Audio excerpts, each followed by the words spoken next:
Isang grupo ng mga estudyante ang sumasali sa isang field trip, at abala sila sa paglilibang. Ngunit hindi nila alam na mula sa sandaling sumakay sila sa bus, pumasok na sila sa isang kakaibang paglalakbay na walang balikan. Lahat ay kailangang sumali sa isang madugong laro ng buhay at kamatayan. Ang mananalo lamang ang makakaligtas. Pagdating sa hotel ng hating gabi, ang mahusay na estudyanteng si Yoon-so ay biglang nakaramdam na parang pamilyar ang lugar. Nang pag-isipan niya, lumalabas na ito ang eksena sa kanyang panaginip. Halos katulad ng ayos ng hotel sa panaginip niya. Nakita niya ang isang babae, magulo ang buhok, nahulog sa swimming pool. Tapos, lahat ng kaklase niya ay naging mga halimaw na puti ang mata. Ang bangungot na yun ay malinaw pa rin sa alaala niya. Gayunpaman, hindi na masyadong nag-isip si Yoon-so. Kasama ang mga kaklase niya, dinala ang mga bagahe sa hotel. Nagmamadaling dumating ang guro at pinagbilinan ng class president at si Somi na bantayan ng lahat. Kailangan pa raw niyang sunduin ang mga estudyante mula sa ibang klase. Maya-maya, napansin ng ilan na walang signal sa hotel. Pati cellphone, pati wireless, sira. Hindi ba't mawawalan tayo ng koneksyon sa labas? Parang nag-aalala ang ilang estudyante. Biglang dumilim ang ilaw sa hall. Napasigaw ang isang babaeng estudyante dahil may nakatayong puting figure sa gitna ng hall. Binato ito ng basketball ng estudyanteng atleta at napagtanto nilang si Haeyoyul pala na kaklase nila ang nagpapanggap. Hindi lang siya hindi nagsisisi. Dinagdagan pa niya at sinabi sa lahat na narinig daw niya online na ang hotel na ito ay may misteryosong nawawalang estudyanteng babae. Agad siyang pinutol ng mga kaklase niya. Pero si Yoon-so, inisip niya ang bagay na ito pagbalik niya sa kwarto. Pinakiusapan niya ang roommate niya na mag-search online, pero walang internet dito. Wala ring nagawa ang roommate niya. Sa pagkakataong ito, napansin ni Yoon-so na may naka-install sa telepono niya. Sa pilitang naka-install ang isang software.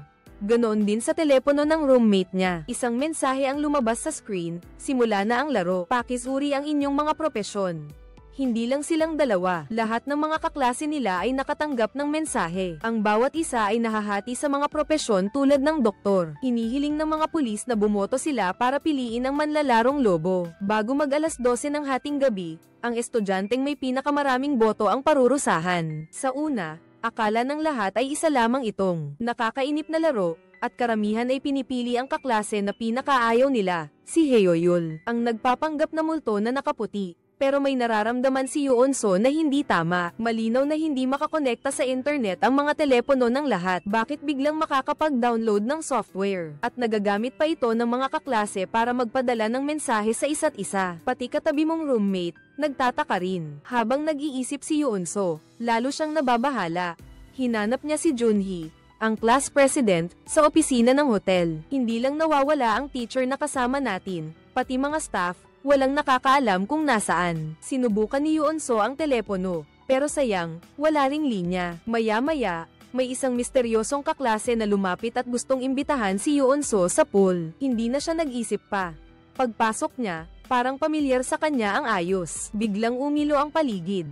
Birthday pala ngayon ni Yoon-so. Gusto siyang surpresahin ng ilang malalapit niyang kaibigan. Dahil dyan, lalong nagkatuwaan ang lahat at balak pa nilang itapon si Yoon-so sa swimming pool. Hanggang sa malapit na siyang umiyak, pero walang pakialam si Somi at itinulak siya sa pool. Hirap na hirap si Yoon-so makaahon. Biglang may naramdaman siyang malakas na humihila sa kanyang paa. Paglingon niya, nakita niya ang isang babaeng gusot-gusot ang buhok na nakahawak sa kanya. Buti na lang, dumating si Class President Junhee. Tumalon siya sa pool at iniahon si Yoon-so.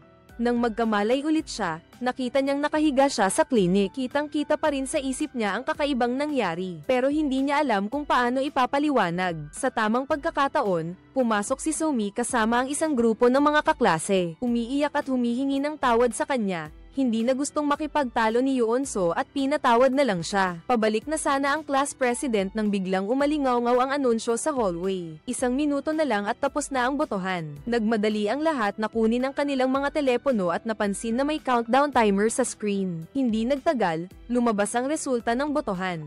Ang nakakuha ng pinakamaraming boto ay si Haeyoyul nga. Ang nagbibiro, ipinaalam ng loudspeaker na parurusahan siya. Nakita agad ng lahat na napahawak si Haeyoyul sa ulo niya sa sakit nang muli siyang tumingala. Namumuo na ang galit sa mga mata niya at bigla siyang lumuhad sa lupa. Natakot ang lahat at umatras. Nakita nilang bumili si Haeyoyul at bumangga sa salamin ng pasilyo. Tumalon palabas. Mas nakakapagtaka pa, yung mga kaklase niya kanina, na nagpapanik pa, biglang sabay-sabay na nagkumbulsyon sa lugar. Kinabukasan, sabay-sabay na nagising ang lahat mula sa pagkakakoma. Naalala ang kakaibang nangyari kagabi. Lahat sila'y takot at namumutla. Si Yoon-so ang unang tumayo at pumunta sa salamin ng pasilyo para mag-inspeksyon. Malamig na bangkay na si Heo-yul, nang biglang umalingaw-ngaw ang anunsyo. Kumuha kayo ng cellphone at tingnan, isang kaklase ang dinala na ng lobo para gawing asin. Magmadali kayong bumoto para hanapin ang tunay na lobo. Dito na lang nagising ang lahat. Malinaw na hindi lobo ang napili kahapon na si Heo-yul. Mabilis ang reaksyon ng estudyanteng atleta. Gusto niyang pumunta sa broadcasting room para tingnan kung sino ba talaga ang nasa likod ng kalokohang ito. Sa sandaling ito, mula sa banyo, may narinig na nakakakilabot na sigaw. Puntahan natin, may tumatagas na dugo mula sa katapat na kubeta. Lumapit ang class president at itinulak ang pinto ng silid, at nakita ang isa pang kaibigan. Nakahiga sa lupa at hindi na humihinga. Sa wakas, napagtanto ng lahat na ang larong werewolf sa telepono ay hindi isang biro, kundi isang hamon para mabuhay. Naglakas loob si Yoon-so na hipuin ito at napansin na ang bakas ay hindi pa tuyo. Siguradong hindi pa matagal nangyari. Hindi alintana ng ibang mga kaklase ito, at tinanong ang class president kung ano ang susunod na gagawin. Nag-isip ang class president sandali. Ang dapat unahin ngayon ay ang makaalis dito. Pumunta ang estudyanteng atleta sa broadcasting room at naghanap sa lahat ng dako, ngunit walang nakita. Sino ba talaga ang nagpapatakbo ng loudspeaker? Bigla na lang nakatanggap ng mensahe ang lahat. Pinapunta sila ng class president sa labas ng hotel para magtipon-tipon. Paglabas ng lobby, nagpasya siyang bumalik sa dinaanan niya. Pagdating niya, biglang umalingaw-ngaw ang loudspeaker sa gilid ng kalsada. Inuutusan silang maglaro sa loob ng itinakdang lugar. Kasabay nito, nagbabala rin ng telepono tungkol sa panganib. Doon lang napansin ng lahat ang malinaw na puting linya. Ang paligid ng pintuan ng hotel, parang yan ang hangganan ng laro. Isang lalaking estudyante na mahaba ang buhok ang hindi na nakatiis at sumigaw sabay labas. Sinubukan siyang pigilan ng kaibigan niya, pero pareho silang lumampas sa hangganan. Pareho silang nakaramdam ng matinding sakit ng ulo. Ibig sabihin ba nito, babalik na rin sila sa lupa? At gaya nga ng inaasahan, sabay silang nanlaki ang mga mata at pumuti. Parang napag-usapan, nagkagatan sila. Tumunog ulit ang speaker, parehong sibilyan ang natalo. Nagpapaalala sa lahat na hanapin agad ang lobo. Sa puntong ito, hindi na nagpabeya ang mga tao sa mga patakaran. Ang class president, wala nang nagawa kundi aliwin ang lahat. Baka hindi na magtatagal, babalik na ang mga guro. Umiiyak at gustong umuwi ang mahiyain na estudyante. Galit na sumigaw ang kaklase. Kung gusto mong umalis, umalis ka na lang. Huwag mong sirain ang mood ng lahat. Hindi rin naman makalabas ngayon at hindi rin makatawag sa rescue. Mamamatay na lang ba tayo dito? Ikaw talagang estudyanteng pasaway. Nakita ni Kyung-jun ang isang bungkos ng susi sa counter. Tahimik niya itong isinilid sa bulsa. Ayaw sumuko ni Yoon-so. Mabilis siyang umakyat sa rooftop ng hotel, umaasang makasagap ng signal dito. Kahit nakakadismaya ang resulta, agad siyang nakahanap ng bagong pahiwatig. Ang puting linya na ginamit para markahan ang sakop ng operasyon ay umaabot hanggang sa likod ng bundok. Siguro doon may pahiwatig para makatakas. Kung hindi, maghanap ng taong hihingan ng tulong. Naisip din iyon ng class president. Sinasadya niyang lumapit sa puting linya para subukang lumampas sa hangganan. Magbibigay ng babala ang loudspeaker at telepono. Basta sundan lang ang direksyon kung saan umaabot ang puting linya. Ayos lang. Nagmadali silang bumalik para ipaalam ang balita sa lahat. Ang saklaw ng laro ay konektado sa likod ng bundok. Kailangan ng class president ng ilang kaklase na may magandang pangangatawan para sumama sa pagtuklas. Nag-atubili ang lahat ng matagal kahit na karamihan ay piniling manahimik, pero may ilan pa ring handang sumugal. Medyo may daya si Somi at mahilig magpasikat. Sa huli, pinili rin niyang sumama. Nahulog sa tubig ang sasakyan kahapon kaya medyo masama ang pakiramdam ko. Kaya kailangan kong manatili sa hotel at maghintay ng balita. Pero pagkatapos niyang ihatid ang lahat, bigla siyang nakarinig ng tawag. Nakita ko ang nagtatakang mukha ng roommate ko. Mali ba ang narinig ko kanina na dumaan ako sa bangkay ng nawawalang kaklase ko? Parang hindi ko kaya. Iniisip niya na dapat niya silang itago ng maayos. Ang laki-laki ng hotel na ito, siguradong mayroon silang kainan, cold storage, o mga katulad na lugar. Dapat sabihin na napakaalalahanin at detalyado ni Yoon-so bago ilipat ang bangkay ng kaibigan niya. Kinunan pa niya ng litrato mula sa iba't ibang anggulo. Para sa susunod na investigasyon ng pulisya, kunwari, na napulot niya ang cellphone nito sa loob ng banyo, sa tabi, pero lobat na ang cellphone at hindi na mabuksan. Samantala, Si Kyungjun, na isang siga, gamit ang susi ng resepsyon, binuksan ang bawat kwarto. Nagulat silang makita ang isang mini supermarket.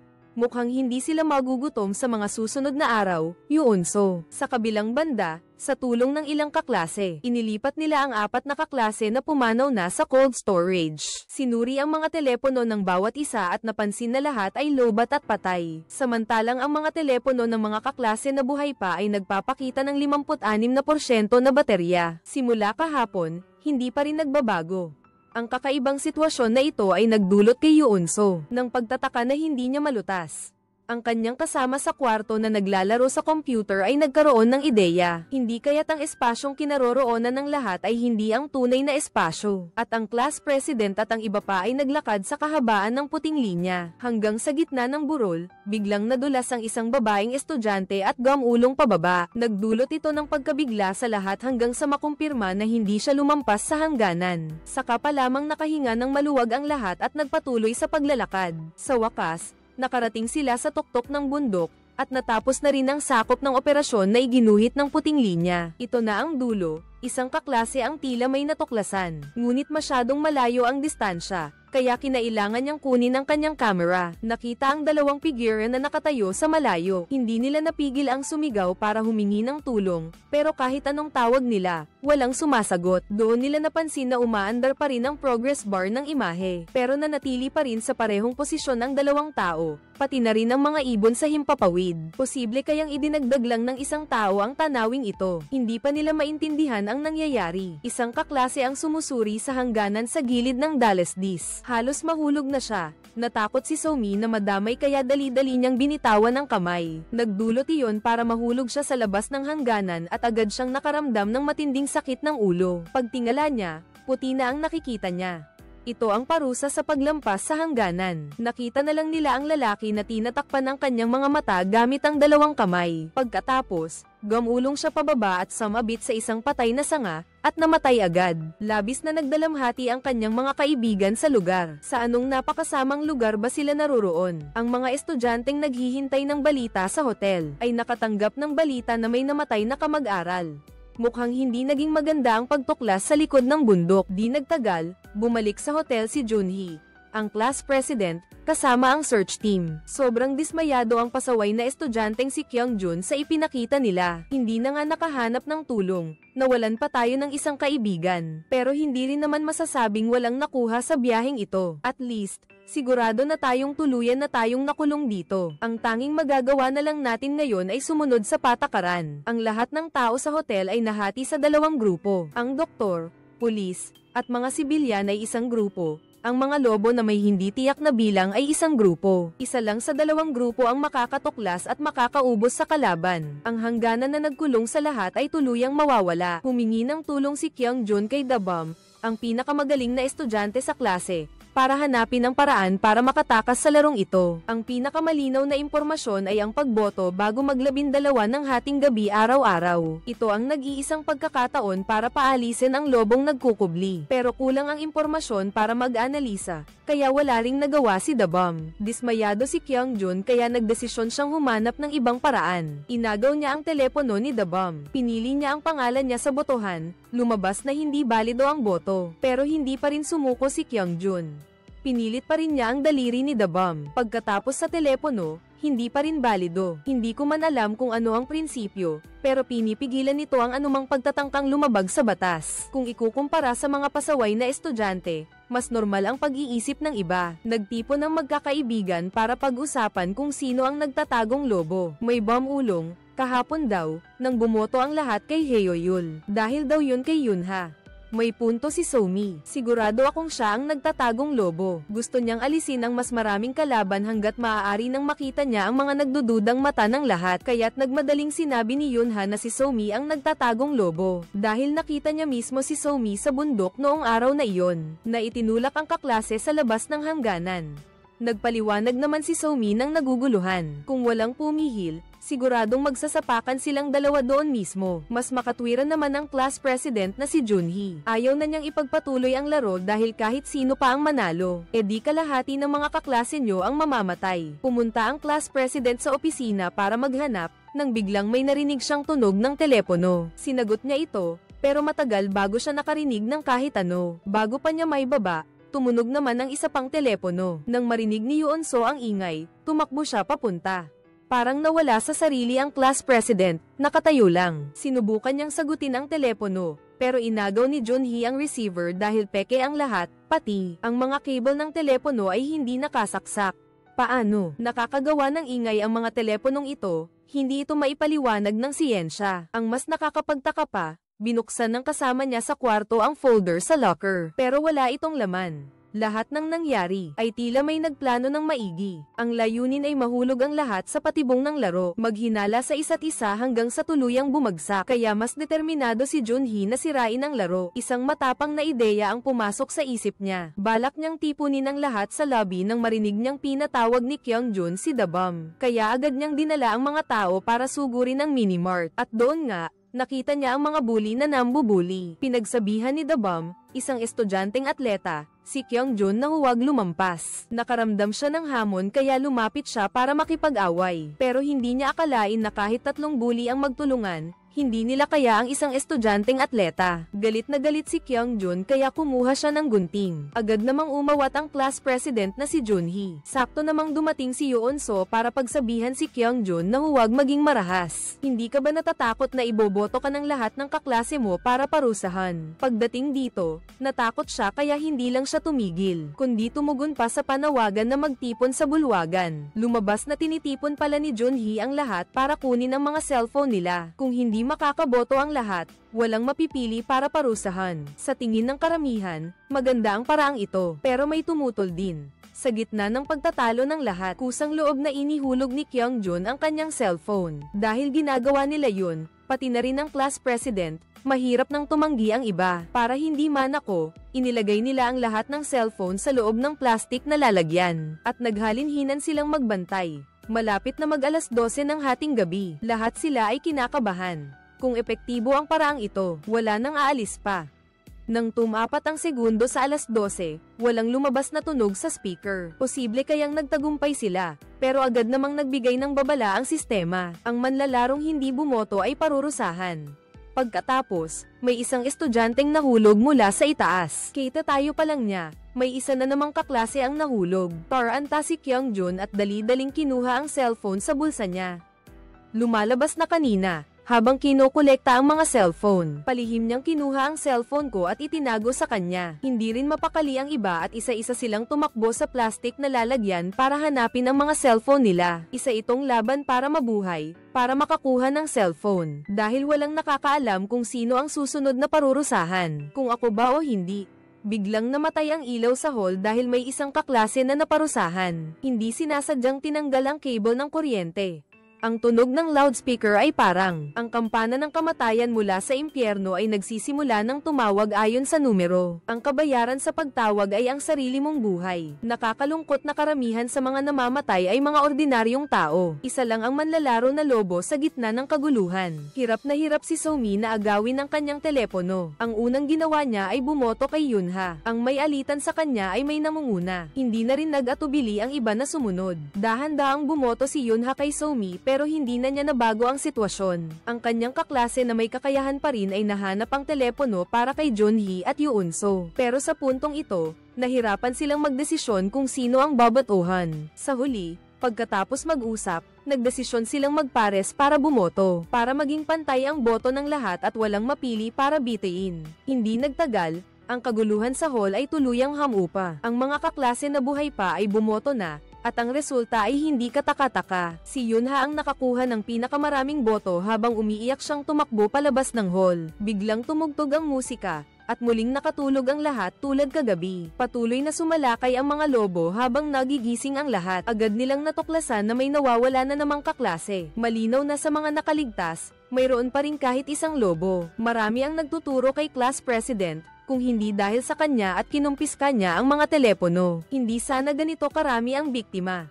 Lalo namang nakonsensya si Junhee. Balak pa nga niyang lumampas sa linya. Buti na lang at hindi siya ganoon katanga para magpakamatay. At nagpas siyang subukang ilabas ang natitirang mga kaibigan. Nagkaisa ang lahat na ilipat ang lahat ng mga namatay na kaibigan sa cold storage. Paalis na si Yoon-so nang mapansin niya ang bentilasyon sa dingding. May kakaiba. At nang lumapit siya, kusang bumukas ang pinto ng bentilasyon. Isang babaeng gusot ang buhok ang sumugod. Narinig ng mga tao sa labas ng hall ang ingay at tumakbo papunta. Nakita na lang nila si Yoon-so na nangingisay sa sahig. Lumala pala ang dati niyang hika. Matapos siyang dalhin sa medical room, nagtipon-tipon ng iba pang mga kaklase. Pinag-uusapan ang susunod na plano.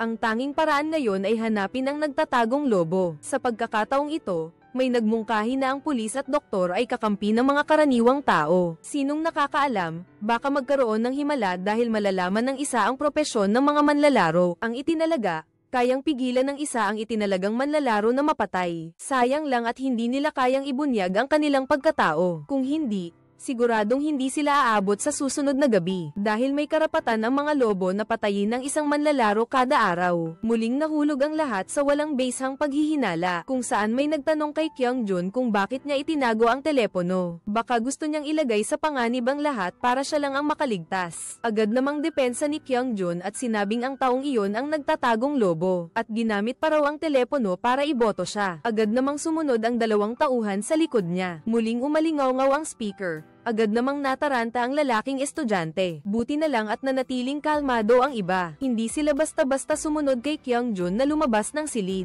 Nang maalala ng mga tauhan, natauhan siya na napakayabang niya. Maaaring puntiryahin siya ng ibang mga kaklase. Kung lahat ng tao ay bumoto laban sa akin, hindi ba tiyak na patay ako? Pero ang kredibilidad ng class president ay hindi na gaya ng dati. Maliban sa ilang malalapit na kaibigan, hindi na sinusunod ng ibang mga kaklase ang mga utos niya. Mabilis na nakahanap ng butas si Kyung-jun. Aktibo siyang lumapit sa ilang mga neutral at ginamit ang pagkain mula sa supermarket bilang pain. Nagtagumpay siyang hikayatin silang bumoto para sa lalaking estudyante kanina, basta't mahigit sa kalahati ang boto niya. Kung ganito, makakatulog ng mahimbing si Kyung-jun ngayong gabi. Kusa namang natuklasan ni Junhee at ng iba pa ang problemang ito. Ngayon, nakakasa na ang pana. Kailangan ng pakawalan kahit labag sa kalooban ang larong ito. Kailangan din nilang sumunod sa patakaran, sabay-sabay na bumoto laban kay Kyung-jun na mayabang at hambog. Magkapareho na ang boto niya at ng lalaking estudyanteng sumasalungat. Dalawang kaklase na lang ang hindi pa bumoboto. Kailangan silang hikayatin na kumampi sa atin. Hindi sumali si Yoon-so. Sa halip ay pumunta siya sa bentilasyon sa loob ng cold storage. Pakiramdam niya kasi na may sikretong nakatago rito kaya balak niyang pumasok para alamin. Hindi niya akalain na nang makalahati na siya sa pag-akyat sa pader. Bigla itong gumuho at hindi siya nakapaghanda kaya nahulog siya sa isang sikretong daanan. Hirap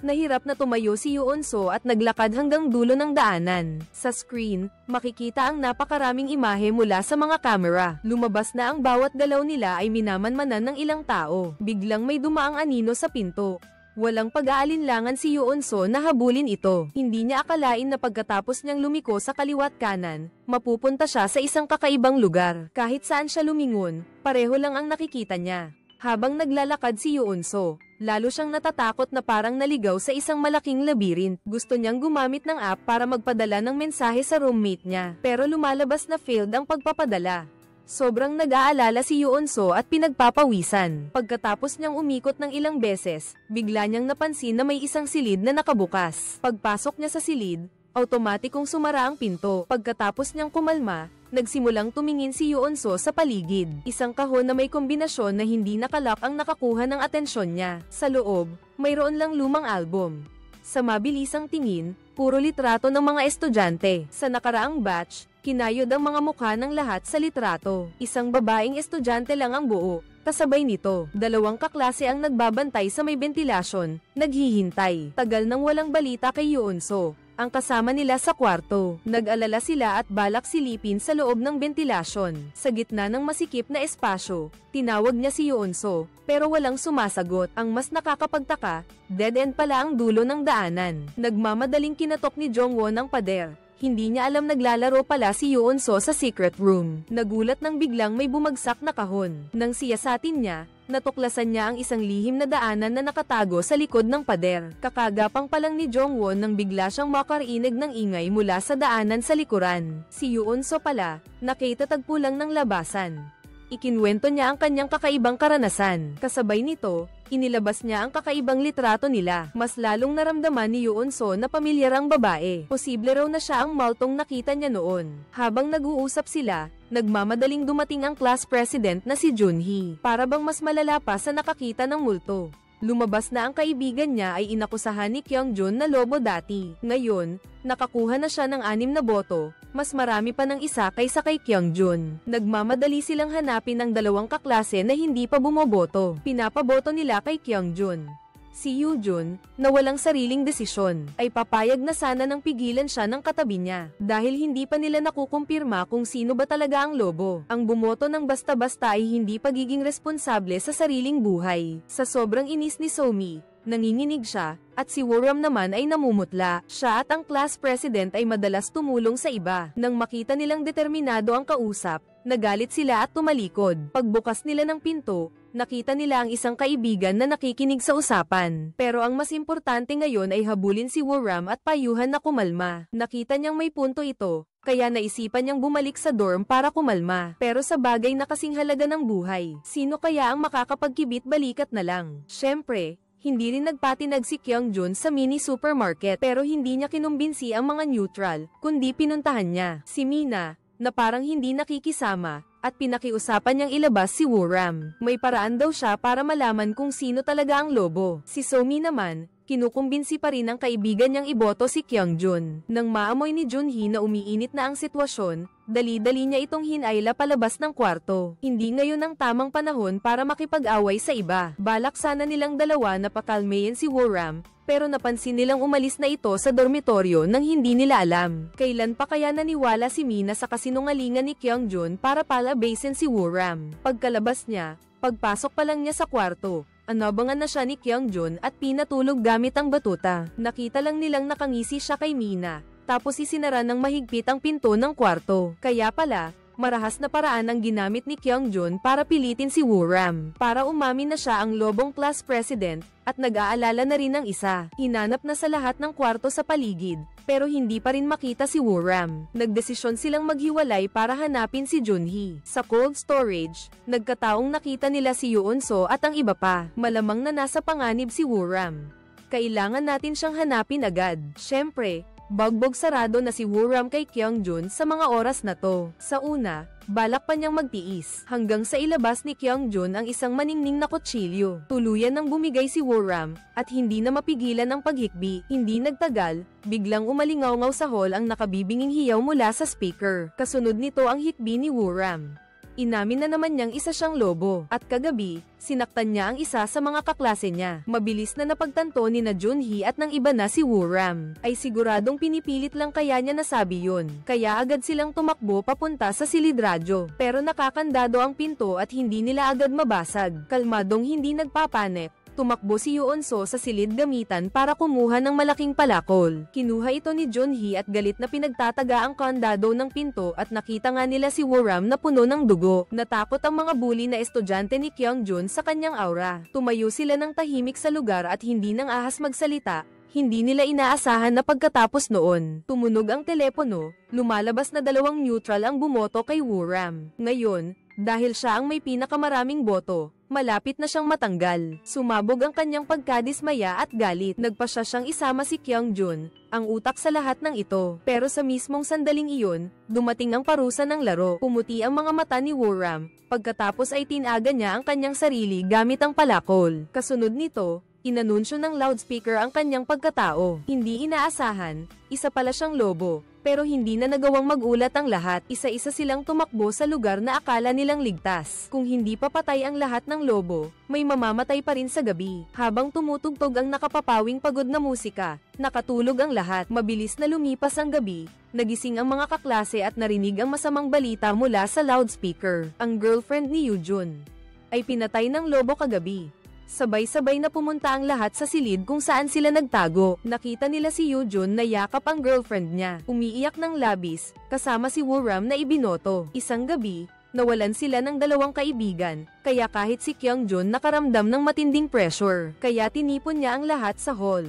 Una, ipinagmayabang niya ang pagtuklas niya sa lobo. Pagkatapos, hiniling niya sa lahat na sumunod sa kanyang pamumuno para bumoto. Napansin niya ang mapanuyang ekspresyon ng mga tao. Gusto na naman ni Kyung-jun na gawin ang dati niyang gawi, ang ituro si Junhee na class president bilang lobo. Dahil dati siyang nagtanggol kay Woo-ram, nagmadaling tumayo si Yoon-so para magpaliwanag. Ang pangangatwiran na walang ebidensya ay walang saysay. Pagkatapos naalala niya ang surveillance room na nakita niya kahapon. Agad akong nakapagdesisyon na sa pamamagitan ng CCTV, mahahanap natin ang salarin. Kagabi, ang kasama sa kwarto ni Yoon-so ay isang magaling na computer expert, pero hirap na hirap siyang makakonekta sa security network. Tapos nalaman niyang burado na ang video ng CCTV kagabi. Galit na galit si Kyung-jun. Iniisip niyang nagpapanggap lang si Yoon-so. Pagkatapos, bumoto siya laban sa kanya, at agad sumunod ang dalawa niyang tauhan. Pati si Yoo-jun, ginaya rin siya.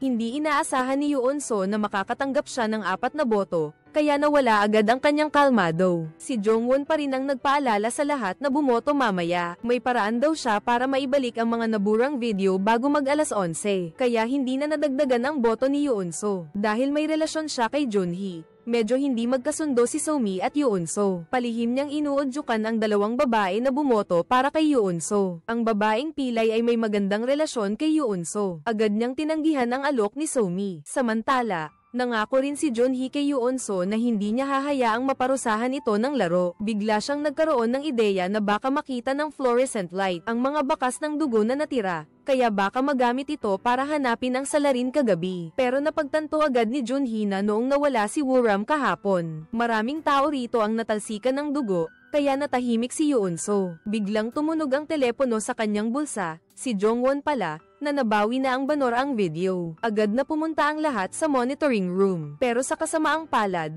ilang segundo pa lang ang video. Biglang nagliyab ang CPU, kahit na mabilis itong naapula ni Junhee. Pero galit na galit pa rin si Kyung-jun, at mukhang sisubog na siya. Tapos biglang bumalik ang screen at may lumabas na babaeng mahaba ang buhok. Ang mukha niya ay kamukha ng nasa litrato.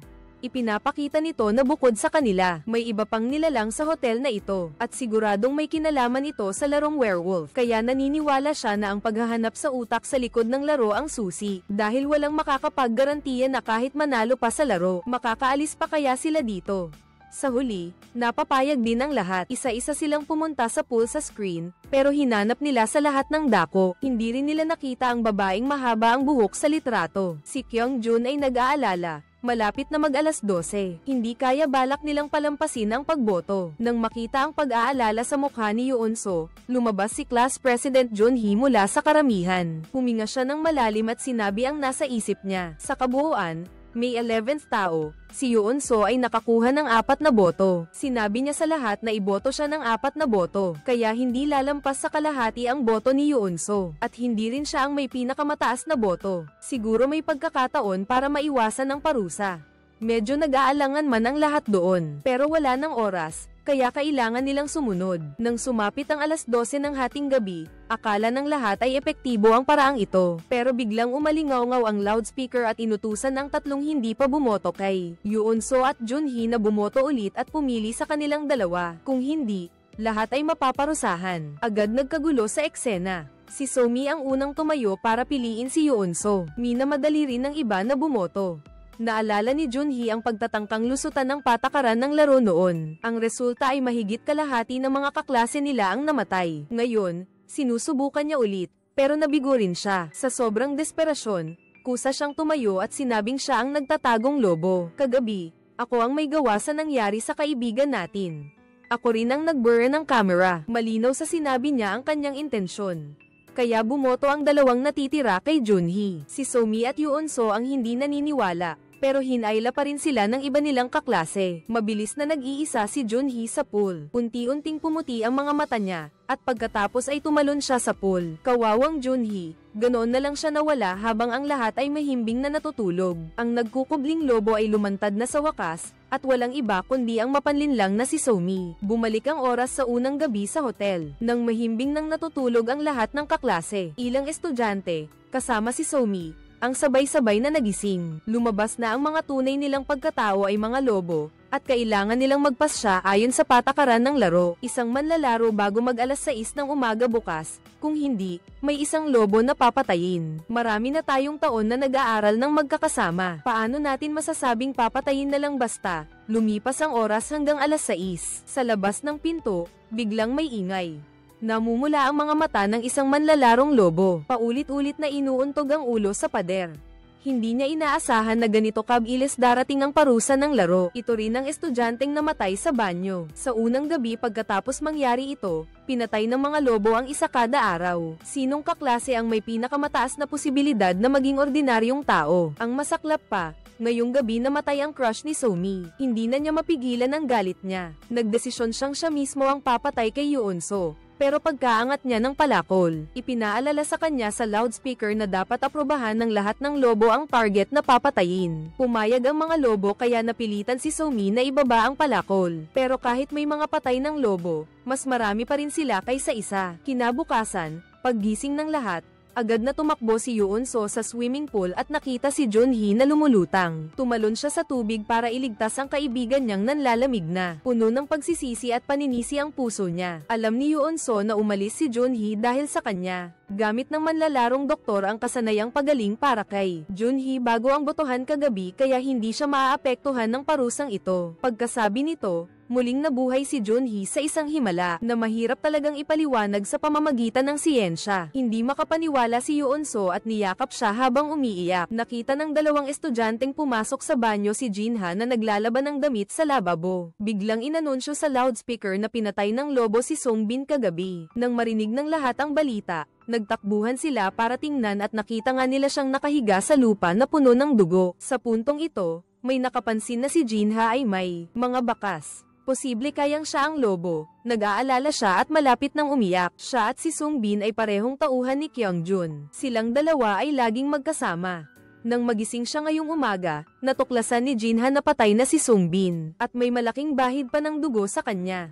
Imbes na pakinggan ang kanyang paliwanag, maingat nilang sinuri ang pinangyarihan. Kapag nakakita ng mahalagang pahiwatig, kinukunan niya agad ng litrato gamit ang kanyang telepono. Pero may isang bagay siyang hindi maintindihan. Si Songbin ay sinaksak ng maraming beses. Siya ang pinakagrabing biktima sa lahat. May malalim kaya na galit ang salarin sa kanya. Sa mga sandaling ito, labis na natataranta si Jinha. Kaya't nagmamakaawa siya kay Kyungjun. Kailangan niya siyang tulungan para mapatunayang wala siyang kasalanan, at agad namang pumayag ang huli. Samantala, napansin ng mga tao sa labas ng hall na may 2 linya ng teksto sa dingding. Si Junhee ay isang karaniwang tao, mensahe kaya ito na iniwan ng pulis. Ang espesyal na kakayahan ng pulis ay imbestigahan ang pagkakakilanlan ng tinukoy na manlalaro. Kahit hindi alam kung sino ang sumulat, malinaw na gusto nitong tulungan si Junhee na mapawalang sala sa pagiging lobo. Dahil kahapon, iniligtas niya si Yoonso matapos niyang aminin sa harap ng lahat na siya ay lobo. Pagkatapos ipaliwanag ito, naintindihan ng lahat ang ginawa ni Junhee. At naintindihan din nila kung bakit pagkatapos siyang litisen, hindi inihayag ng loudspeaker ang kanyang pagkakakilanlan dahil hindi naman talaga namatay si Junhee. Pagkatapos, tumingin ang lahat kay Jinha. Ang taong pinaghihinalaan ng husto ay mukhang hindi komportable. Nagmadali siyang tawagin ang kanyang kuya na si Kyungjun. Pero nagbago ang tono nito at sinabing palaging kinukutya ni Songbin si Jinha. Hindi raw sila close gaya ng inaakala ng iba. At hindi maipaliwanag ang mga pasa sa katawan ni Jinha. Hindi inasahan ni Jinha na babatuhin siya ni Kyungjun habang nakahandusay. Napansin ni Jinha na sinisiraan na naman ni Kyungjun ang iba. Sayang at mabilis siyang sinipa nito. Balak pa siyang iboto nito palabas. Nagmadaling sumaklolo si Yoonso para pigilan si Kyungjun at babalaan na huwag basta-basta mag-udyok ng opinyon ng publiko. Inagaw ni Junhee ang telepono at sinabing kung magpapatuloy siya sa pagiging matigas ang ulo, mag-ingat siya dahil baka pagtulungan siyang iboto ng lahat. Ito ang pinakakinatatakutan ni Kyungjun kaya nang kunin ang telepono niya, galit siyang umalis sa lugar.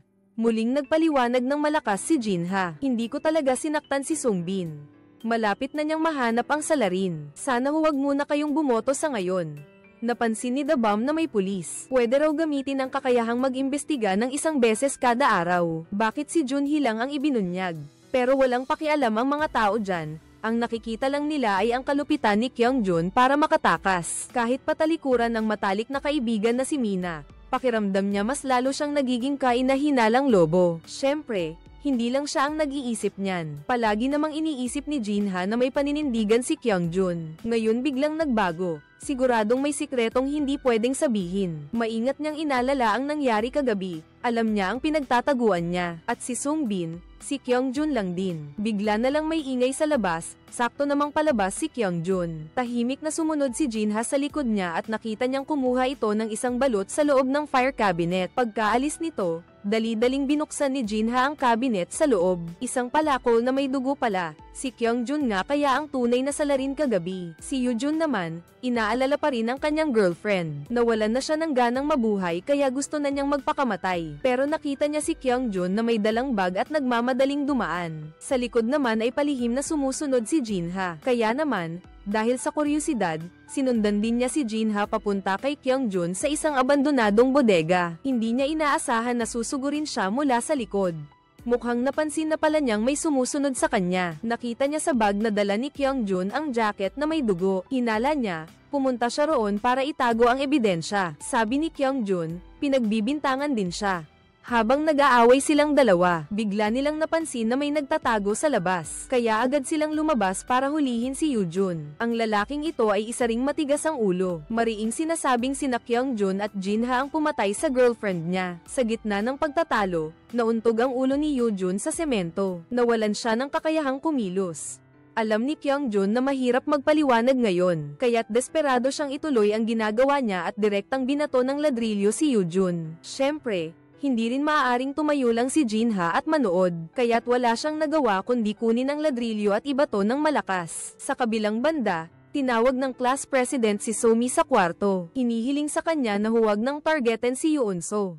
Agad siyang nagpaliwanag, hindi ba't bumoto ako kay Yoonso kagabi para iligtas ka? Parang may napagtanto si Junhee nang sabihin niyang ginawa niya iyon para sa sarili niya. Halata sa mukha ni Somi ang inis. Siguro dahil sa pagmamahal na nauwi sa galit nang makipagkita si Junhee sa kanyang matatalik na kaibigan. Hindi niya sinasadyang makita ang camera na iniwan ng kaklase niya noon. Ipinakita niya kay Yoonso ang nakuhang litrato sa camera. Ito rin ang bagay na ipinagtataka niya. Tiningnan ni Yoonso ang ibang mga litrato at napansin niyang malabo ang lahat ng mukha. Katulad ito ng kakaibang litrato kanina. Kaya nagsimula siyang maglibot at kumuha ng litrato. Gusto niyang makita kung paano nagbabago ang litrato. Biglang may narinig na ingay mula sa ilalim ng sulok ng mesa. Naglakas loob si Yoonso na yumuko para tingnan sa ilalim, pero wala namang nakita. Biglang may anino na lumitaw sa tabi niya, yumuko ulit siya para tumingin. Wala pa rin siyang nakitang kakaiba, pero may susi na naman sa sahig. Sa mismong sandali na pinulot ni Yoonso ang susi, biglang nakatanggap ng mensahe ang kanyang telepono. Inihiling sa kanya na hanapin ang may-ari ng laro. Nang pumunta si Junhee at ang iba pa kay Yoonso, dali-dali siyang kumuha ng litrato. Ilang litrato at napansin niyang malabo rin ang mga mukha nila. Parang automatic beauty function ng camera. Pagkatapos, kinuha niya ang susi at inanyayahan silang hanapin ang may-ari ng laro. Pero nagtaka sina Junhee at ang iba pa. Lumabas na hindi sila nakatanggap ng abiso ng laro. Ito ba ay isang nakatagong misyon para lang kay Yoonso? Ang espesyal sa kanya ay madalas siyang nakakakita ng mahabang buhok na multo. Siya kaya ang may-ari ng larong ito. Dito, si Yujun ay naghihingalo sa galit. Tinitingnan ng salarin na nagmamadaling umalis. Naalala niya ang pagbabahagi ng papel noong unang araw. Mapalad siya at naging doktor, isang espesyal na propesyon. Nasaksihan ng isa-isang pagpanaw ng mga kaklase. Dali-dali niyang ginamit ang kanyang karapatang magligtas ng sarili. Hindi niya akalain na kinabukasan, ang kanyang minamahal ay pinatay ng lobo. Nang gusto niyang gamitin muli ang karapatan, sinabi ng sistema na kailangan niyang maghintay ng 48 oras bago ito magamit muli. Kaya pala parang ang lungkot niya nitong mga nakaraang araw. Noong Martes ng gabi, hindi sinasadyang narinig ni Yujun ang pangako ni Junhee kay Yoonso. Kaya nang aminin ni Junhee na siya ang lobo, hindi siya nag-atubiling gamitin ang kanyang espesyal na proteksyon para kay Junhee. Ito marahil ang unang pagkakataon na si Yujun, bilang doktor, ay talagang nakatulong. Samantala, si Yoonso naman ay naghahanap pa rin ng mga pahiwatig tungkol sa utak ng laro. Bumalik siya sa bodega kung saan natagpuan ang litrato. Natuklasan niyang nawawala ang album sa loob ng safe. Biglang tumunog ang abiso ng sistema. Patay na si Yujun. Ang propesyon niya ay doktor. Dali-daling tumakbo ang lahat sa pinangyarihan.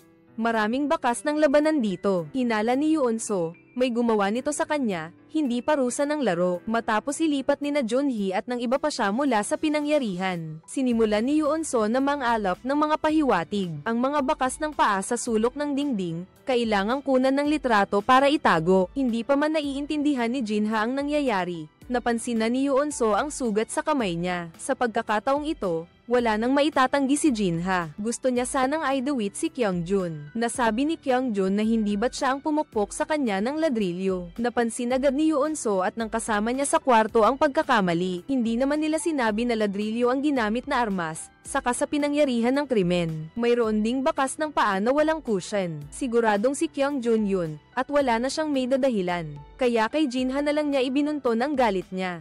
Umawat si Junhee, pero nasuntok din siya. Nagngangalit siya sa galit at paulit-ulit na sinuntok si Kyungjun. Pinaghiwalay kayo ng may kahirapan. Bigla na lang may nakita sa lupa na pulang pintura. Nagulat din si Jinha.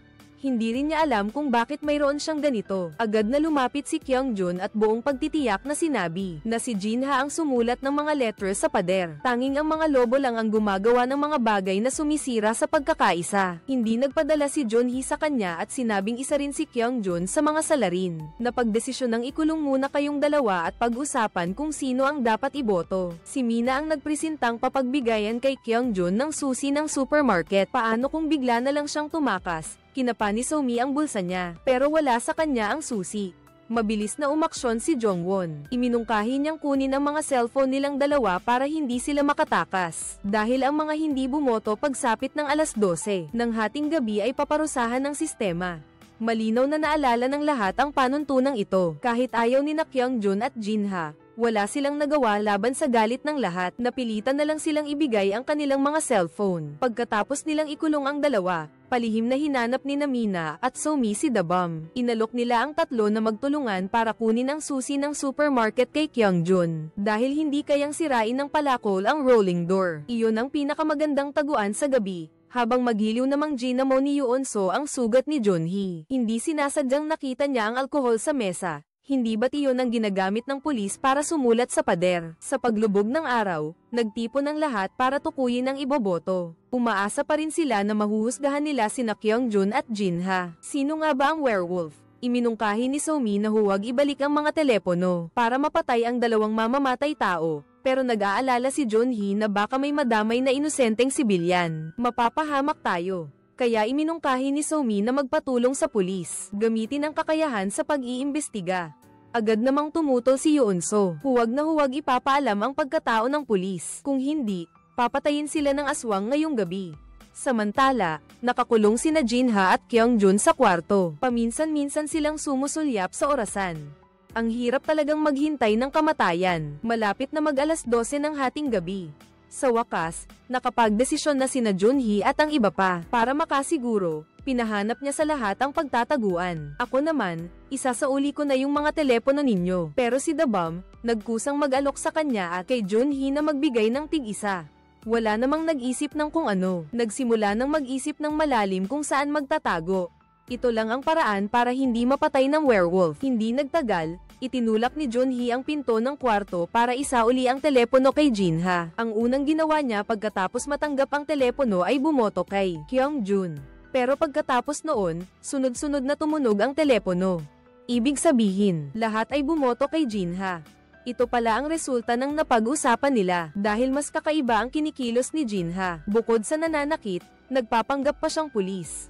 Parang werewolf siya. Naiyak sa galit si Jinha. Sinasabi niyang pinagbibintangan siya. Pero paano papansinin ni Junhee ang ganoong walang basehang depensa? Nalaman din ni Kyungjun mula kay Dabam ang napagdesisyonan ng lahat. Naisip niya sa sarili, buti na lang at siya pala ang gumawa ng sulat sa pader. Nagpanggap siyang pulis at isinisi kay Jinha ang ginawa niyang pagsusulat. Parang dagdag na panigurado na palaging tama. Hihingi niya kay Dabam na isauli ang telepono. Tapos sabay na pumasok sina Mina at Somi. Halata namang pinagplanuhan nyo to. Sabi nyo, isuko muna ang susi bago makuha ang telepono. Halos sumabog na sa galit si Kyungjun. Akala niya, dati siyang pinapabayaan ni Dabam na apihin siya. Ngayon naman, natuto na raw manakat ng iba. pero agad niyang pinigilan ang galit niya. Dinala niya ang lahat sa fire extinguisher para kunin ang susi. Pagkatapos, mahinahon niyang sinabi kay Dabam na isauli na ang telepono. Dinala ni Dabam si Kyung-jun sa harap ng isang kwarto. Nagduda si Kyung-jun kaya pinakuha niya kay Dabam ang telepono niya. Pero nagmatigas ang isa, total hindi naman siya ang nag-aalala. Naiinis na si Kyung-jun, humakbang papasok at kinuha ang telepono para bumoto. Sinamantala ni Dabam ang pagkakataon, isinara ang pinto at hinaranggan gamit ang nakahandang suporta. Nakakulong si Kyung-jun sa loob at nagmumura, pero kahit anong lakas ang gamitin niya, hindi gumagalaw ang pinto. Sa sandaling ito, nag-anunsyo ang sistema na si Jinha ang nakakuha ng pinakamaraming boto at paparusahan. Natataranta siyang lumabas ng kwarto pero bigla na lang sumakit ng matindi ang ulo niya. Tapos, sa harap ng maraming nakasaksi, tumalon siya mula sa balkonahe. Muling umalingaw-ngaw ang anunsyo. Ang trabaho ni Jinha ay sibilyan. Nang marinig ito ni Junhee, natigilan siya. Hindi niya akalaing nagkamali sila ng hinala. Hindi tumigil ang kanyang mga paa. Dumiretso siya sa tuktok ng gusali at tumalon. Gumulong siya sa isang maliit at hindi kapansin-pansing hukay. Dito siya nagtago, siguradong walang makakahanap sa kanya. Pero si Kyung-jun naman ang hindi mapalagay. Kung si Jinha ay sibilyan, siya na naman ang magiging pangunahing sospek. Ang totoo, lumabas ang palakol na may dugo at ang jacket. Siya rin ay pinagplanuhan. Sakto namang dumating si Dabam na may dalang isang bag. Ang mukha niya ay napakaseryoso. Iniisip ang mga pangyayaring binubuli siya ni Kyung-jun. Paus niyang tinanong sa kanya kung ano ang pakiramdam na lokohin ng isang duwag na katulad ko. Hindi matanggap ni Kyung-jun ang insultong ito kaya nagalit siya at sinuntok at sinipa siya. Balak na sana niyang tapusin ang kalaban ng eksaktong alas 12 ng hating gabi. Lumalabas na pinagplanuhan na ni Dabam ang oras. Mabilis na bumagsak sa lupa si Kyung-jun at nakatulog, habang siya naman ay parang walang nangyari. Lumalabas na si Dabam pala ang nagtatagong lobo. Sino kayang biglang bumangon si Kyung-jun? Hindi pa nga maintindihan ni Dabam, bumagsak na naman siya. Yun pala, pinipilit lang niyang bumangon kanina. Kitang-kita ang pagyayabang sa mukha ni Dabam. Parang isda na si Kyung-jun sa kanyang mga kamay. Kailangan niyang pahirapan ng husto ang taong pinakakinamumuhian niya. Kinabukasan, paggising ng lahat, nabalitaan nilang ordinaryong mamamayan pala si Kyung-jun. Halo-halo ang emosyon ng lahat, gayong siya ang pinakamalaking sospek. Lobo pala siya, ngayon naguguluhan na naman sila. Ang mga lobong nagtatago ay talagang napakatuso, kaya nilang iliga ang lahat, magbigay ng maling paghuhusga. Talagang ginawa na naman ni Dabam ang dati niyang gawi. Sinabi niya sa dalawa niyang kaibigan kahapon na si Yoon-so ay itinuturo sina Kyung-jun at Jinha bilang mga pangunahing sospek. Ang resulta, silang lahat ay namatay at ang kanilang pagkakakilanlan ay mga ordinaryong mamamayan. Ang pagkakakilanlan ng babaeng ito ay kainahinala. Ang isa pang lobo na si So-mi ay nag-uudyok din sa dalawa niyang kaibigan. Posibleng si Yoon-so ang isa sa mga lobo.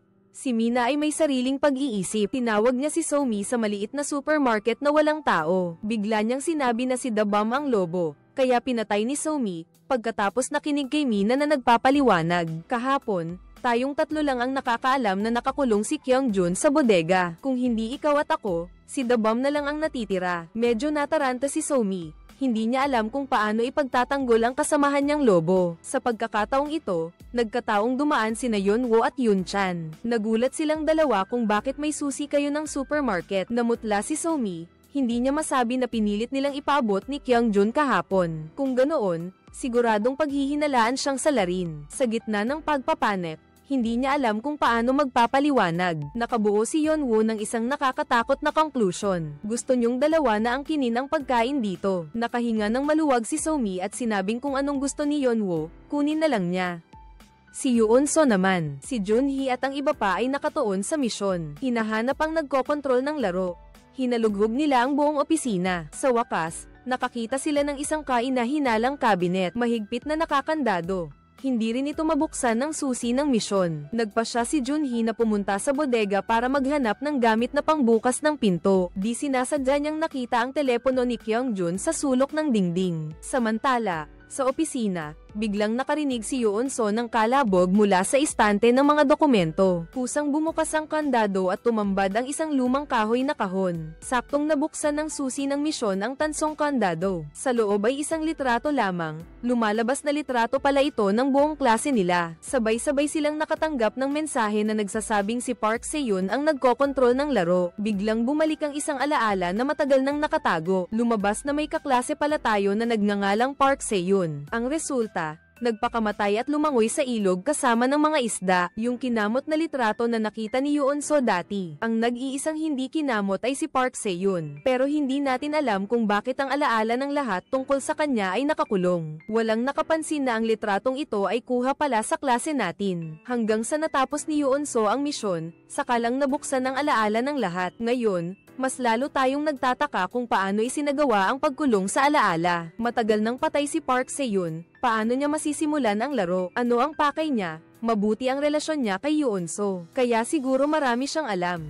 Pakiramdam niya, pinilit umalis si Park Se-yoon ng ilang tao. Ibig sabihin ba'y para maghiganti sa mga gumawa nito kaya niya sinimulan ang larong ito. Sa mga kontrabida na iyon, sinimulan nilang isa-isahin ang mga taong naging masama. Napansin nilang may alitan sila kay Park Se-yoon. Mukhang hindi mapakali si Nahi.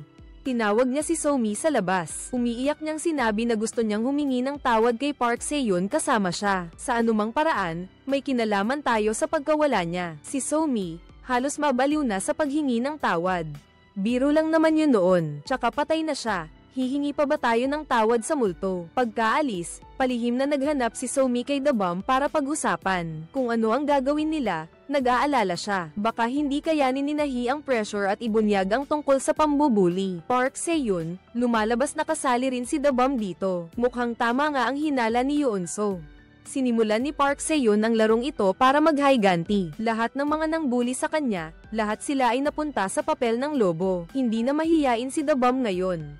Tinakat niya si So-mi na mag-isip agad ng paraan. Kung hindi, siya na ang susunod na mamamatay. Pero hindi rin basta-basta si So-mi. Agad siyang nag-isip ng paraan para gumanti. Pahiwatig niyang pinaalalahanan si Mina na noong binubuli si Park Se-yoon, laging kinakausap siya ng mahiyain na si The Bomb. Pero biglang napagtanto ni So-mi na kakampi niya si The Bomb, kaya nagmadali siyang baguhin ang tono ng pananalita niya. Kainahinala rin si Nahi, at sinabihan niya itong sumunod sa kanya sa pagboto. Tinawag ni Junhee si Yoon-so sa bodega.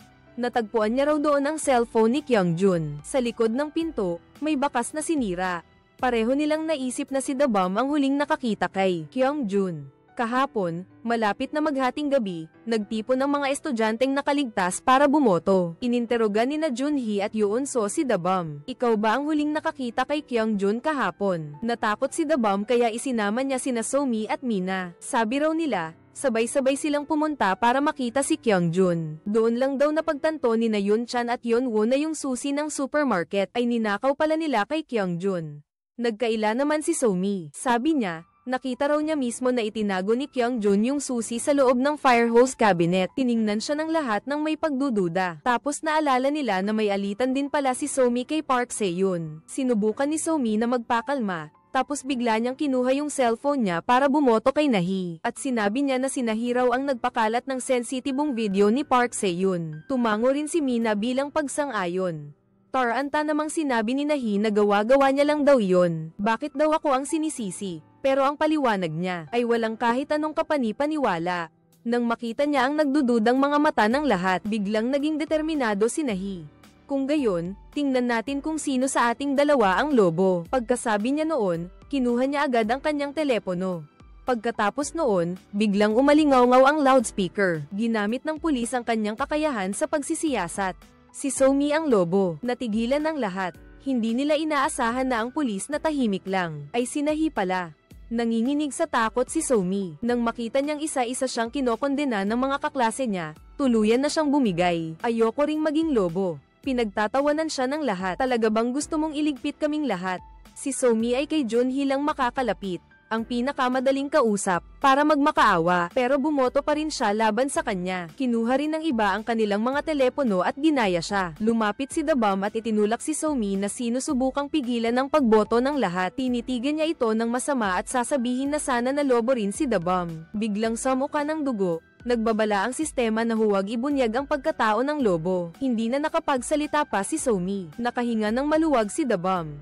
Magtago na kayong lahat. Sa ilang sandali, si Somi na lang ang natira sa bulwagan. Tiningnan niya ang estatwang bato na nakatayo sa di kalayuan. Bigla niyang naalala si Park Se-yoon, ang taong sinaktan niya. Pagkatapos noon, biglang sumakit ang ulo niya at pumuti ang mga mata niya. Nakatayo si Nahi sa terasa. Inaalala ang unang araw ng laro. Nang italaga siya bilang pulis, ginamit niya ang kanyang kakayahan sa pag-iimbestiga sa unang pagkakataon. Sa lalaking lihim niyang gusto, kahit na sibilyan ito. Pero hindi nagtagal, natalo siya sa laro. Pagkatapos, nangyari ang pagpapakamatay ni Junhee. Ginamit niya ang kanyang kakayahan sa pag-iimbestiga para kumpirmahin na hindi siya lobo, at isinulat ang resulta sa dingding para ipaalala sa lahat. Hindi nagtagal, dumating ang hating gabi at ang lahat ng manlalaro ay nakatulog. Ang natitirang lobo ay tahimik na lumabas at pinanood ang paglisan ng kanyang kasamahan. Huwag kang pumikit tapos bumaling ka sa estatwa at sabihin, gawin mo ang pulis bago ako magising kinabukasan.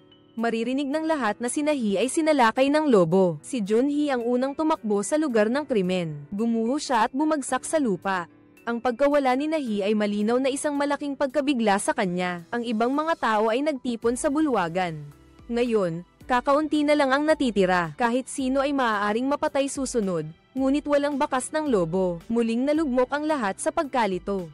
Sa pagkakataong ito, pinuntahan ni Junhee si Yoon-so. Sinabi niya na may paraan siya para malaman kung sino ang nagtatagong lobo. Kaya pala kagabi, nakipagkita si Nahi kay Junhee, ang taong pinagkakatiwalaan niya, sa rooftop. Alam niyang tiyak na magiging target siya ng lobo, at nagsisisi siya dahil hindi niya sinulit ang pagiging pulis. Bago siya mawala, gusto niyang gawin ang huling bagay para sa lahat. Hindi makakurap si Junhee habang nakikitang umaalis si Nahi. Kaya sinadya niyang pumili ng tagong lugar para magtago. Pero sinunod pa rin niya ang payo nito na mag-spray ng fluorescent powder sa pasukan. Sa bawat lugar, maglalabas ng babala ang loudspeaker at telepono. Basta sundan niyo lang ang direksyon ng puting linya, ayos na. Hindi karaniwang nakikita ang pulbos na to. Pero kapag tinamaan ng ultraviolet light, kumikinang. Kailangan lang suriin ang mga talampakan ng lahat para malaman kung sino ang naghanap kay Nahi the Bomb at nagsabing umalis na siya. Para malaman kung nagsasabi ka ng totoo o hindi, ipinakita ni Junhee sa lahat ang video sa cellphone niya. Lumabas na ni-record niya pala ang buong proseso ng paghahanda kahapon. Ngayon, walang nang maglakas loob na tumutol at hinayaan na lang. Binuksan ni Junhee ang ultraviolet light at nagsimulang mag-inspection. Isa-isa silang lumapit kay The Bomb, pero walang reaksyon ang mga paa niya. Sa halip, sa gilid ng sapatos ni Mi na may lumabas na kaunting liwanag. Nagulat ang lahat, pati na siya. Hiningi ni Junhee kay Mina na magpakita ng ebidensya na hindi siya lobo. Kung hindi niya magawa, maghanda siyang iboto. Nagpumiglas si Yeonwoo at sinugod siya, pero itinulak siya ni Mina. Agad na lumapit si Yoon-so at itinutok ang UV light sa ilalim ng sapatos niya. Hindi pa rin ito umilo, na nagpapatunay na hindi pa siya nakapasok sa banyo. Kaunting dumi lang sa gilid ng sapatos niya. Payo ko, huwag muna kayong kumilos. Maghintay tayo hanggang alas 11 ng gabi bago bumoto. Hindi sumagot si Junhee at tahimik na umalis. Tumakbo sina Yoon-so at Jongwon sa banyo kung saan namatay si Nahi. Pagkatapos takpan ng ilaw, lumitaw sa sahig ang malaking bahagi ng bakas ng fluorescent. Dapat ay damay-kit iyon sa ilalim ng sapatos ng lobo. Maliban na lang kung nakayapak siya. Nakita ni Jongwon at umakyat sa bentilasyon. Natuklasan niya na may bakas ng dugo sa nakatayong pako. Malamang na iniwan yan ng salarin dahil walang ganyang kalinaw na sugat kay Nahi. Pagkatapos sabihin ni Jongwon to kay Mina, napansin niyang wala ring sugat si Mina. Umupo kayo at pag-usapan para maalis ang posibilidad na si Mina ang salarin. Talagang magaling ang lobong to. Hindi lang madaling mahanap si Nahi na nagtatago sa bentilasyon. Natuklasan pa niya ang paraan ng paghahanap gamit ang fluorescent powder. Ginamit pa nga niya to para isisi kay Mina. Talaga bang tinutulungan siya ng masamang espiritu? Ang lupit ng werewolf sa larong ito. Sa loob lang ng ilang araw, halos nalipol na niya ang lahat ng kalaban, ang mga ordinaryong manlalaro. Sabi nila, sinasadya raw ng werewolf na iliga ang lahat. Para silang mga tanggang pinapaikot niya. Pagkatapos magdesisyong umatake, nakaisip siya ng paraan para ilantad ang werewolf. Nagpadala ng mensahe si Junhee sa lahat na nahanap na raw niya ang camera, na palihim na inilagay ni Nahi bago siya mawala kahapon. Nagcho-charge daw ngayon sa cafeteria. Pagbukas, malalaman na kung sino ang salarin. Lahat ng nakapanood ay tuwang-tuwa, maliban sa lobo na natataranta. Noong nakaraang araw, nang gumawa siya ng krimen, wala talaga siyang nakitang camera. Para hindi mabuko, kailangan niyang pumunta sa cafeteria para burahin ang video kahapon. At iyon mismo ang gusto ni na Yoon-so at Junhee. Kahit nagawa-gawa lang ang tungkol sa camera, sigurado silang hindi mapapakali ang salarin. Ang susunod na kailangan lang gawin ay bantayan kung sino ang gustong kumilos ng mag-isa. Hindi sinasadyang narinig ni na Jongwon at Mina na tumakbo si Yeonwoo papunta sa klinik. Nagkatinginan ng dalawa sa lugar kung saan nawala si Nahi kahapon. May mga bakas na iniwan ng salarin. Kung sino ang may sugat sa katawan, siya ang pinaghihinalaan. Nagmamadali kayong pumunta sa klinik at nakita ninyo si Yeonwoo na nagtatali ng sugat. Kasabay nito, si Dabam pala ang lobo. Tahimik siyang pumunta sa cafeteria at nag-aalalang kinuha ang camera sa mesa. Pero walang anumang record sa loob. Lumabas sina Junhee at Yoon-so mula sa dilim at sinabing si Dabam ang siyang salarin. Pero sa sandaling iyon, kinaladkad ni na Jongwon at ng iba pa si Yeonwoo papunta sa cafeteria. Itinuro siya at sinabing siya ang salarin. Dahil may malinaw na sugat siya sa katawan. Si Dabam na nasa likod ay halos matawa, buti na lang at lumingon si Junhee at nakita si Dabam, agad niyang pinigilan ang kanyang ngiti. Sinabi niyang pumunta siya sa restaurant para lang tingnan kung nakapag-charge na ba ang camera. Tapos tinanong niya kay Yeonwoo kung paano siya nasugatan. Nagpaliwanag din si Yeonwoo na pagkagising niya kaninang umaga, napansin niyang may sugat siya. Pagkatapos niyang sabihin iyon, kinuha niya ang kanyang telepono para bumoto kay Dabam. Bumoto rin agad si Dabam sa kanya. Sa puntong ito, natigilan ang lahat, si Yeonwoo lang ang labis na nag-react. Nakikita niyang lobo ang lahat, kaya nagalit si Mina. Bumoto rin sa kanya. Pero iginigiit pa rin ni Yoon-so na lobo si Dabam. Kainahinala raw na nagpunta siyang mag-isa para tingnan ang camera. Lalong iginiit ni Junhee na gustong burahin ni Dabam ang video. Sabay bumoto ang dalawa kay Dabam. Nakita ni Yeonwoo ang pag-asang manalo, kaya dali-dali niyang kinumbinsi ang matalik niyang kaibigan na si Yoon-chan na bumoto. Sa gayong paraan, tiyak na mananalo si Cho Dabam. Pero biglang kinwestiyon ni Jongwon si Yeonwoo. Bakit daw niya itinago ang kanyang sugat sa kanyang matalik na kaibigan? Pagkasabi ni Yoon-chan, bumoto siya kay Yeonwoo. Naramdaman ni Yoon-so na nagpadalos-dalos ang kaibigan niya, at lalong nagalit si Yeonwoo. Itinulak niya si Yoon-chan na umaawat at nanuya. Lahat daw sila ay mga lobo. At pagkatapos, binoto siya ng iba. Ang bumoto sa kanya ay ang kanyang matalik na kaibigan. Sinisisi niya si Yeonwoo dahil may tinatago ito sa kanya. Napahiyaw si Yeonwoo na, "Kaibigan ko kayong matalik." Pagkatapos, desperado siyang tumalikod at umalis dahil tapos na ang lahat. Kahit anong sabihin niya, hindi na mababago ang katotohanan. Nakuha ko ang pinakamataas na boto. Nang makita ko ang nakakainis na mukha ni Dabam, balak sana ni Junhee na pag-alitan siya, pero hindi na siya lumingon at umalis. Sa ikalawang palapag ng hotel, palihim na inoobserbahan ni Dabam ang pinagtataguan ng lahat. Hindi niya mapigilan ang ngiti sa kanyang mukha. Pakiramdam niya, panalo na siya. Nakumpirma na ni Junhee na si Dabam ang lobo. Nagmadaling sumagot si Jongwon na walang saysay ang anumang sasabihin ngayon. Mas mabuting maghanap muna ng mapagtataguan. Nagtanong si Yoon-so kung gusto nilang sumama. Sinabi ni Junhee ang isang bagay na may pahiwatig na mas mapanganib kung magkakasama sila. Pagkarinig nito, biglang naalala ni Yoon-so ang isang bagay. Noong panahong iyon, hindi sinabi ni Junhee sa lahat kung saan nawala si Nahi. Ngunit diretsyong dinala siya ni Jongwon sa banyo. Paano niya nalaman iyon? Sabi ni Jongwon, iyon ang pinakaligtas na lugar sa buong hotel. Doon, naisip niya na masyadong pilit ang dahilan ni Yoon-so. Pagkatapos, naalala niya ang tungkol sa sugat ng salarin. Si Jongwon ang unang nakakita sa pako na may mantsa, at unti-unting inilipat ang hinala kay Yeonwoo. Malinaw na ito ang paraan para itago ang aksidenteng sugat ng salarin. Para takpan ito, at hindi sumagot si Jongwon. Muling naisip ni Yoon-so ang video ng CCTV na binura noon. Sa lahat, si Jongwon lang ang bihasa sa paggamit ng computer. Kaya lang niya nagawa yon dahil dapat matagal mo nang naisip. Si Jongwon pala ay karakter sa game na gawa ng matalik mong kaibigan. Nawala si Park Se-yoon. Nanatili siyang malamig at walang imik. Parang tahimik niyang inamin ang hinala ni Yoon-so. Ang lahat ng plano at mga pakana at panlilin lang ay gawa niya. Ang mga tulad ni Dabam ay mga tauhan lamang. Ang dahilan kung bakit nakakaligtas siya sa panganib ng paulit-ulit ay hindi dahil sa tulong ng multo, kundi dahil kay Jongwon, isang maingat at detalyadong tagapayo na tumulong kay Yoon-so na malaman ang katotohanan ay napahagulgol. Hindi niya akalain na ang pinagkakatiwalaan niyang kasama sa kwarto ay ang malupit na utak sa likod ng lahat.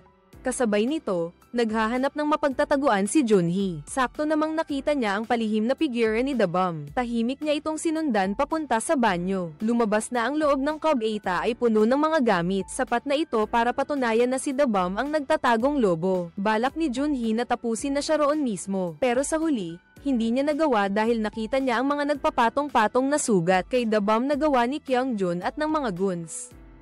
Sinubukan ni Junhee, ang class president, napigilan sila ng ilang beses, pero hindi niya nasolusyonan ang problema sa ugat. Sa halip, lalo lang nagiging abusado si Kyung-jun at binubuli siya. Para kay The Bomb, mas nakakainis pa si Junhee kaysa sa kanila. Biglang nakaramdam ng pagod si Junhee. Buong puso niyang pinoprotektahan ang lahat sa klase. Pero sa huli, ilan lang ba ang nagpapasalamat sa kanya? Nawalan na ng gana si Junhee na ipagpatuloy ang paglaban. Hinihiling ko lang, kung gusto ni The Bomb na manakit, ako na lang ang puntiryahin niya. Huwag niyang saktan si Yoon-so at huwag hayaang maghirap si Yeonwoo sa maliit na supermarket. Sinaksak siya ng kanyang matalik na kaibigan. Ngayon, pagkain na lang ang makakapuno sa sugat sa kanyang puso. Hindi niya inaasahan na makikita niya si Mina na nagtatago rito. Naalala ni Yeonwoo na siya ang pangalawang bumoto sa kanya. Nagdesisyon siya na isama siya bago siya mawala. Pero sa mismong sandaling ito, umalingaw-ngaw ang anunsyo ng sistema ng pagboto. Binitiwan ni Yeonwoo ang kanyang sarili, nawalan ng kontrol, pumuti ang mga mata niya at nagsimulang magsubo ng mga pagkain. Sa huli, nabulunan siya sa gitna ng mga pagkain. Nasaksihan ni Mina ang buong pangyayari. Dali-dali siyang nagtago sa banyo para kumalma. Si Yoon-chan sa clinic, nang marinig niyang ordinaryong tao ang namatay na kapatid, agad siyang nagsisi at napaupo sa sahig.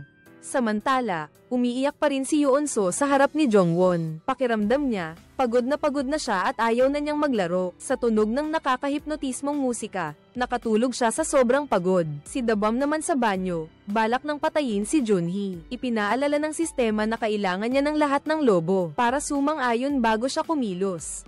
Nagalit siya at sumigaw. Nagmadali siyang lumapit kay Jongwon at pinagalitan ito. Bakit hindi niya ipinaalala sa akin ang tungkol sa camera? Nagmadaling magpaliwanag si Jongwon. Alam niya ang plano, at napapaligiran siya ng mga tao. Hindi na niya nagawang magbigay ng babala.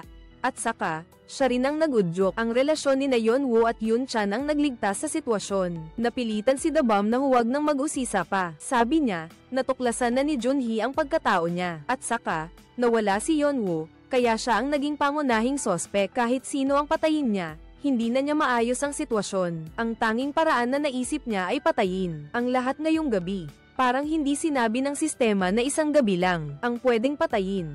Nag-isip si Jongwon saglit, at sa huli, pumayag. Pero si Yoon-so at Junhee, siya ang bahala. Si The Bomb ang bahala sa iba. Nag-alangan siya ng kaunti at nagsalita. Si Jongwon, mula't simula, hindi kailanman damumi ng kamay niya. Huwag kang maging mahina sa oras ng pangangailangan. Sinabi ni Jongwon kay The Bomb na magtiwala sa kanya. Dadalhin niya si Yoon-so sa cold storage at iiwanan ang katawan nito. Kahit hindi siya ang pumatay, maibibigay niya sa kanyang matalik na kaibigan ang nararapat na wakas. Hindi tumutol si The Bomb at tahimik na kinuha ang telepono ni Yoon-so. Tumalikod siya at umalis. Agad namang itinaas ni Jongwon ang temperatura ng cold storage. Mukhang hindi niya planong saktan si Yoon-so. Alam na ni The Bomb ang pinagtataguan ng iba. Una si Yoon-chan, na nagtatago sa infirmary, na pinadala na. Tapos pumunta naman siya sa banyo sa maliit na supermarket. Nakita niya si Mina na walang malay, pero hindi pa siya agad kumilos. Naghintay muna siya. Nag-text si Jongwon na patay na raw si Junhee. Kaya kampante na si The Bomb na saktan si Mina. Dahil hindi rin siya sigurado kung mapaparusahan ang lobo kapag sabay-sabay na inatake ang mga sibilyan. Di nagtagal, nag-text ulit si Jongwon na patay na raw si Yoon-so. Sinuri ni The Bomb ang mga cellphone ng bawat isa. Napansin niyang bukas pa ang cellphone ni Yoon-so. Ibig sabihin, buhay pa siya. Malinaw kay The Bomb ang setup na ito. Basta't buhay ang isang tao, ang baterya ng telepono ay laging magpapakita ng 56%, at kung mawala ito, agad na mamamatay ang telepono. Dali-daling tumakbo si The Bomb sa cold storage para tanungin kung totoo bang patay na. Sabi ni Jongwon, kung hindi ka naniniwala, tingnan mo mismo. Biglang kinuha ni The Bomb ang telepono ni Yoon-so. Sa puntong ito, niloloko mo pa rin ako. Hindi ka man lang kayang manakit. Anong klaseng lobo ka? Pagkasabi niya nito, Sinaksak niya ito sa tiyan. Biglang nag-anunsyo ang sistema na hindi pwedeng magsakitan ang mga lobo. Sinamantala ni Jongwon ang pagkakataon at isinpray sa mata ni The Bomb. Pagkatapos, mabilis niyang isinara ang pinto ng cold storage ng matagal. Bago pa man manumbalik ang paningin ni The Bomb, lumabas na sira pala ang switch ng temperatura. Gusto sana niyang pagbuntungan ng galit si Yoon-so pero napansin niyang napalitan na ito. Lumabas na pinlano na pala ito ni Jongwon. Simula nang mapansin niyang nawawala ang cellphone ni Yoon-so, nagsimula siyang maghanap ng pekeng bangkay at nag-isip na rin ng paraan para harapin si The Bomb. Ikinulong nila siya sa cold storage. Samantalang si Yoon-so naman ay nasa loob ng isang cubicle. Sa labas ng cold storage, nakuha ni Jongwon ang kanyang cellphone sa gitna ng labanan. Kung walang mangyayaring hindi inaasahan, si The Bomb ay nasa isang napakalamig na lugar. Siguradong hindi siya tatagal ng higit sa kalahating oras, pero gagawin niya ang lahat para mabuhay. Gumamit siya ng puting tela para magpainit sa kanyang pagkahilo. Sa kanyang guni-guni, parang may gamulong na basketball. Nagulat si The Bomb nang makita ang isang malaking anino na dahan-daang lumalapit. Iyon pala ang dahilan kung bakit walang awang pinatay si Kyung-jun. Matagal bago napagtanto ni The Bomb ang nangyari dahil sa sobrang gulat. Isang panandali ang ilusyon lang pala, at kinabukasan na agad, nagising si Yoon-so, at bumangon din si Junhee. Lumabas na pinalampas din pala ni Jongwon si Junhee kagabi. Sina Mina at Yoon-chan ang napahamak dahil kay The Bomb. Sina Yoon-so at Junhee na lang ang natitirang ordinaryong manlalaro. Agad nilang nakita si Jongwon sa bulwagan, pero hindi man lang nagpapasalamat na hindi siya pinatay. Tutal, isa lang sa dalawang panig ng lobo, o kaya'y ordinaryong tao ang pwedeng mabuhay.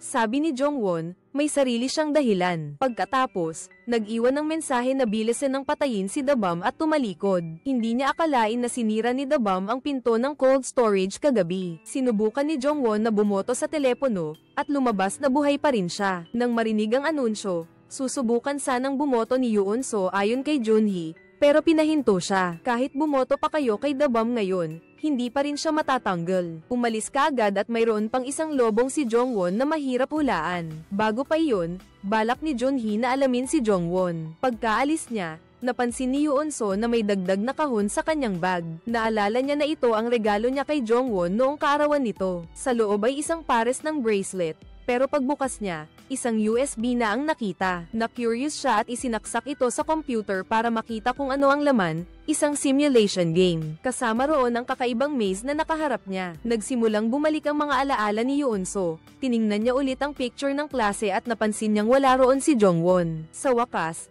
naalala niya na isa pala siyang karakter sa larong ginawa ng namayapang matalik niyang kaibigan, si Park Se-yoon. Biglang sumambulat ang pinto ng silid. Gulat na napalingon si Yoon-so. Patuloy pa ring tinatanong ni Junhee si Jongwon kung ano ba talaga ang gusto niyang gawin. Mukhang medyo nagmamadali siya. Sinabi niyang si The Bomb ang tunay na mapanganib. Pagkasabi niya nito, sabay silang nakatanggap ng mensahe mula kay The Bomb. Kung gusto niyong iligtas si Yoon-so, umakyat kayo agad sa rooftop.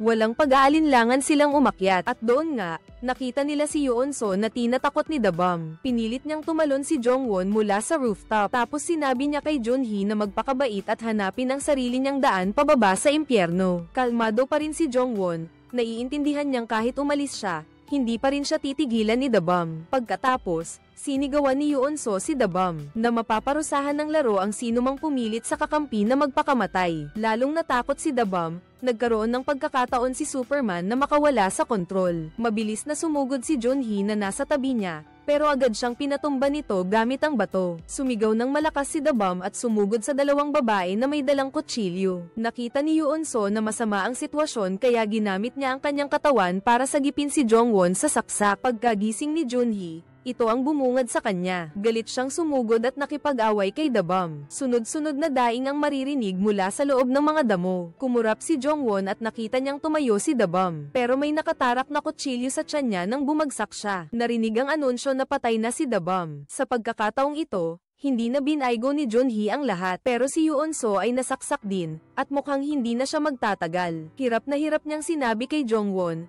"Miss na miss kita, Park Se-yoon." Lumabas na nang makita ni Yoon-so ang laman ng USB. Naibalik niya ang lahat ng kanyang alaala. Ang regalo palang iyon ay para sa kanyang matalik na kaibigan, si Park Se-yoon, at si Jongwon na nasa harap niya ay ang kanyang avatar sa laro.